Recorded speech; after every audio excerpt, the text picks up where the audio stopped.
마라톤을 하는데요. 늘 하던 거라 그냥 한 거죠. 그런데 그날 그 마라톤의 유난히 굉장히 힘들었대요. 30km쯤 가니까 갑자기 다리에 쥐가 나기 시작해서 결국 못 뛰고 중간에 포기를 했다라고 합니다. 그러니까 이런 적이 많지 않죠. 그러니까 왜 내가 실패했을까? 이거를 다시 한번 곱씹어 보니까 원인은 세 가지였어요. 첫 번째 연습 부족, 두 번째 연습 부족, 세 번째 연습 부족. 이 책에 나오는 문장 중에 굉장히 유명한 문장이 하나 있습니다. Pain is inevitable, suffering is optional. 그러니까 고통은 피할 수 없어요. 그런데 괴로움은 선택인 거예요. 자, 어디 가서 이 책을 읽고 말하기 좋은 거, 인사이트가 뭐냐, 뭐가 좋았냐라고 하면 제가 세 가지 찝어드릴게요. 일단 첫 번째는요.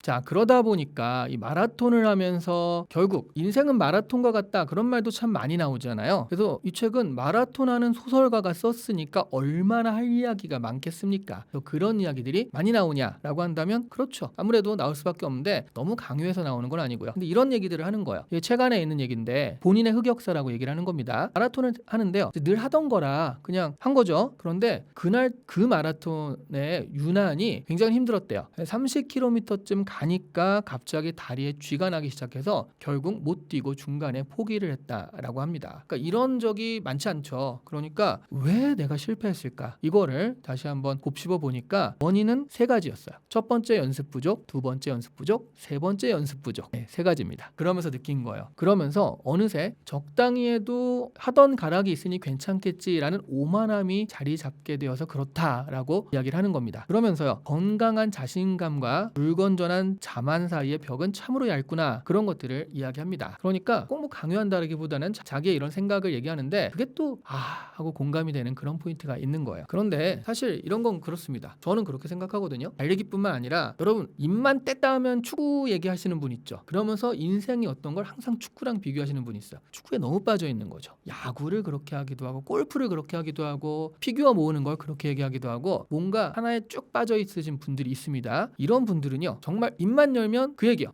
야구를 너무 좋아하면 입만 열면 야구 이야기죠. 그런데 이런 분들은 입을 안 열어도 머릿속엔 야구 이야기예요. 그런데 이런 식으로 한번 푹 빠져본 사람이 있죠. 이런 사람은요, 사실은 어떤 분야라도 중간 정도는 하는 것 같아요. 그러니까 한 분야에서 열정을 가지고 여기까지 쭉 달려간 사람, 그런 사람들이라고 한다면, 그래서 다른 사람보다 확실하게 어떤 그 취향이나 이런 것들에 투자를 해가지고 높은 경지까지 간 사람이다라고 한다면, 다른 분야에서도요. 왜냐하면 이런 프로세스를 아는 거예요. 열정, 가치, 생각, 관점, 노력, 이런 프로세스를 알아가지고 다른 분야도 시작하면 중간 정도까지는 가더라고요. 그리고 그렇게 생각하면 우리 삶도 마찬가지 아닙니까? 그런 어떤 열정, 가치, 노력의 프로세스들을 삶에 적용하니까 어떤 한 분야에서 쭉 끝까지 가신 분들은 삶에 있어서도 중간 이상은 다 하시는 것 같아요. 그러면서 할 얘기가 많아지는 거죠. 이러다 보니 인생도 그렇더라, 이렇게 깨닫는 것도 많다 보니까 그런 겁니다.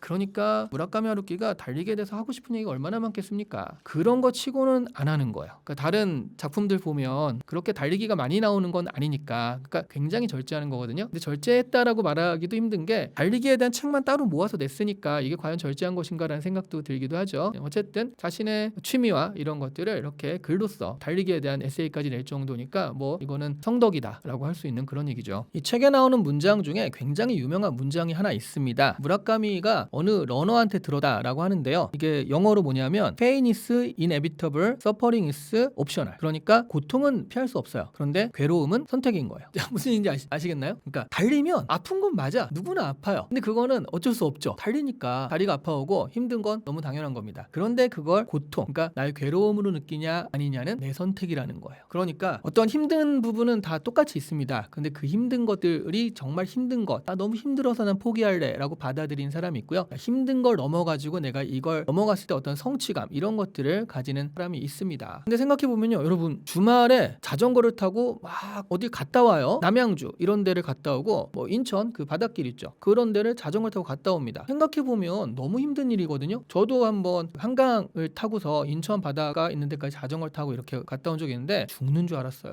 진짜. 그거 제가 달리기 10km 그거 친구들 막 억지로 끌어들였다고 그랬잖아요. 그 친구들이 복수한다고 이번엔 자전거를 그렇게 준비한 거죠. 같이 가자고. 그래서 갔다 왔었는데 와, 너무 힘들더라고요. 근데 자전거가 취미이신 분은요, 주 주중에 직장에서 엄청 일하고 주말에 그렇게 자전거를 딱 갔다 왔는데 힐링하고 왔다라고 그러시거든요. 그게 어떻게 힐링이 돼요? 와, 완전 정말 이게 너무 아파가지고 힘든데 힐링이 된다고? 야, 굉장히 깜짝 놀랐는데 그런 것 같아요. 그런 어떤 힘듦을 나의 즐거움으로 받아들이는 그게 이제 옵셔널이라는 그런 개념이 되겠죠. 그래서 인생도 마찬가지입니다. 내가 힘든 일, 어려운 일, 회피하고 싶은 일, 어려운 인간관계 이런 게 있을 때 야, 힘들어 죽겠네 라고 그냥 받아들이면 그냥 고통이 괴로움이 되는 거고요. 그런데 그런 고통이 있을 수밖에 없죠. 우리가 사회생활하면 인간관계는 어긋날 수밖에 없어요. 항상 좋은 인간관계가 있을 수는 없어요. 누군가는 분명히 나랑 트러블이 생길 수밖에 없습니다. 그랬을 때 힘들다가 아니라 와, 그러면 이걸 어떻게 개선할까? 아니면은 그냥 뭐 저렇게 생각하는 사람도 있나 보다 라고 하면서 그걸 받아들이지 않는 거, 외로움으로 받아들이지 않는 거, 이거는 나의 선택이다 라는 그런 개념. 그래서 서퍼링은 옵셔널이다 라고 말할 수 있다라는 거죠. 자, 어디 가서 이 책을 읽고 말하기 좋은 거, 인사이트가 뭐가 좋았냐 라고 하면 제가 3가지 찝어드릴게요. 일단 첫 번째는요, 재능보다 지속력이다 라는 개념이 나옵니다. 그러니까 글쓰기 같은 건 재능이요. 여기서도 이제 마라톤을 얘기하지만 결국 글쓰기랑 같이 가는 거니까.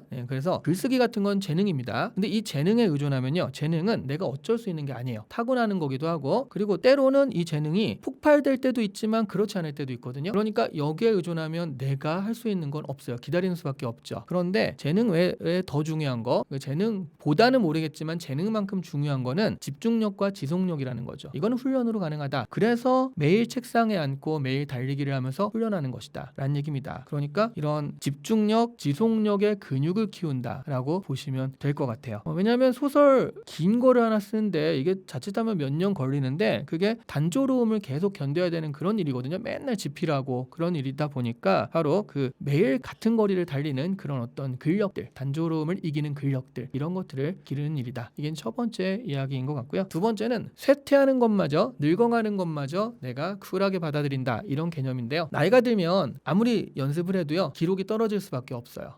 달리기는 그럴 수밖에 없죠. 근데 이런 부분들을 슬퍼한다라기보다는 지금의 나는 이렇구나 라고 그것을 인정하는 거예요. 이게 지금의 나구나. 그러면서 하는 것은 계속 뛰는 거죠. 그럼에도 불구하고 계속 뛰는 겁니다. 더 빨라지기 위해서라기보다는 그냥 지금의 나로서 할 수 있는 만큼 해내기 위해서 뛴다라고 보시면 되겠습니다. 그래서 여기서는요, 나이 드는 것이 무언가를 잃는다, 아쉽다 이런 개념보다는 변화한다라는 개념을 가져요. 그게 나이 듦을 내가 받아들이는 좋은 어른의 자세가 아닐까 하는 생각도 들죠. 자, 그리고 세 번째는요, 비교 대상은 나 하나라는 거죠. 그러니까 누군가와 비교해가지고 스포츠도 이렇게 서로 싸우는 스포츠도 있고 팀 내 스포츠도 있고 막 그렇잖아요. 그런데 이 기록 스포츠, 달리기 같은 경우에는 나와만 비교하라는 거죠. 다른 사람과 비교할 필요도 없다라는 거예요. 하루키식으로 보면요, 비교 대상은 딱 한 명입니다. 어제의 나보다 오늘 조금 더 나아졌나, 그게 기록일 수도 있고 아니면 달리는 체력일 수도 있는데 그거 하나, 어제의 나보다 조금 나아졌나, 요 하나만 비교를 하면 충분하다. 그건 요즘에 남들 속도에 맞추려다 보니까 가랑이가 찢어지는 그런 일들 많이 있잖아요. SNS 보면 우와, 이렇게 돈이 많아야 되는데 어떻게 돈을 벌까, 이러다가 빚져가지고 투자하다가 이제 안 좋게 되는 그런 일도 많이 생기잖아요. 그러니까 남들 속도에 맞추려다 보면 금방 지쳐서 떨어질 수밖에 없다. 그냥 나의 속도, 나의 길을 가라, 이런 얘기를 또 우리가 생각해 볼 수 있습니다. 자, 그래서 이 책은요, AI 시대에도 굉장히 인사이트를 주는데 그게 뭐냐면, 제가 재능보다 지속력, 이런 것들이 이 책에서는 중요하게 나온다라는 얘기를 했잖아요. 그러니까 또 이렇게 지속적으로 달리기를 하는 건데, AI가 재능을 대중화시켰어요. 그러니까 순식간에 무언가를 만들어내는, 소설도 있지만, 소설을 창작하는 것도 있지만 기획안을 뽑아내고 아이디어를 분출하고 이런 것들에 대해서 그냥 정말 재능, 영감 있는 누구 하나, 그게 아니라 웬만큼 아주 특출하진 않겠지만 어느 정도 되는 그런 어떤 재능들을 막 대중들이 다 뽑아낼 수 있는 그런 시대가 됐습니다. 자, 그러면 결국 재능으로 차이를 낸 사람은요, 그 차이가 없어지는 거거든요. 여기서 남는 게 뭐냐? 지속력, 끈기, 집중력, 이런 것들이 남는다는 거죠. 그래서 긴 호흡으로 무엇을 끝까지 밀고 하나에 대해서 매일 같은 자리에 앉아가지고 집중할 수 있는 그런 훈련이 된 사람들, 이런 근력이 있는 사람들은 이 AI 시대에 오히려 훨씬 더 유리할 수 있다라고 말할 수 있다라는 거죠. 그리고요, 달리기 자체는요, 이건 AI가 해줄 수가 없는 거거든요. AI 대신 뛰어라고 하면 남는 게 없잖아요. 생각은 네가 대신해, 그건 내가 쓸게라고 할 수 있는데 대신 뛰어, 내가 쓸 수가 없잖아요. 그러니까 이거는 정말 비효율적으로 내가 할 수밖에 없는 거거든요. 나의 몸으로 견뎌야 하는 겁니다. 이런 것들을 좀 하다 보면 어떤 가치들, 그런 우리가 몸으로 느끼는 가치들이 있는데요, 결국 빨리 가는 법은 AI가 알려줄 수 있지만 끝까지 가는 법은 우리가 이렇게 몸으로 느껴야 된다. 그런 부분들이 있어서는 AI 시대에 이 책이 굉장히 하나의 가치, 이정표, 방향을 주지 않을까 하는 생각을 하게 돼요. 보통 제가 책을 소개하면 사람들이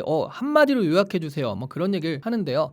할 수 있어요. 할 수 있는데 보통은 다 할 수 있습니다. 심지어 총균세, 사피엔스 다 한 문장 요약 가능하거든요. 그런데 이 책은 제가 요약하기보다는 무라카미 하루키가 직접 얘기한 마지막 문장이 있습니다. 그 문장이 굉장히 좋거든요. 그 문장을 제가 들려드리면서 한 문장 요약이라기보다는 무라카미 하루키 이 문장으로 오늘은 마무리할까 합니다. 제가 보여드릴게요. 그런데 무라카미 하루키는 또 이런 얘기를 했어요. 자기는 하고 싶은 걸 하면서 산 인생이다. 그러니까 주제넘게 남들한테 인생을 어때야 된다라고 말할 그런 주제는 안 된다. 뭐 그런 얘기를 합니다. 그러면서도 사실 이 책을 보면 아주 또렷하게 얘기하는 그런 느낌이에요. 그게 무슨 얘기냐? 바로 이 문장에 들어있는 거죠. 읽어드릴게요. 개개의 기록도 순위도 겉모습도 다른 사람이 어떻게 평가하는가도 모두가 어디까지나 부차적인 것에 지나지 않는다. 나와 같은 러너에게 중요한 것은 하나하나의 결승점을 내 다리로 확실하게 완주해 가는 것이다. 혼신의 힘을 다했다. 참을 수 있는 한 참았다고 나 나름대로 납득하는 것에 있다. 거기에 있는 실패나 기쁨에서 구체적인 교훈을 배워나가는 것에 있다. 그리고 시간과 세월을 들여 그와 같은 레이스를 하나씩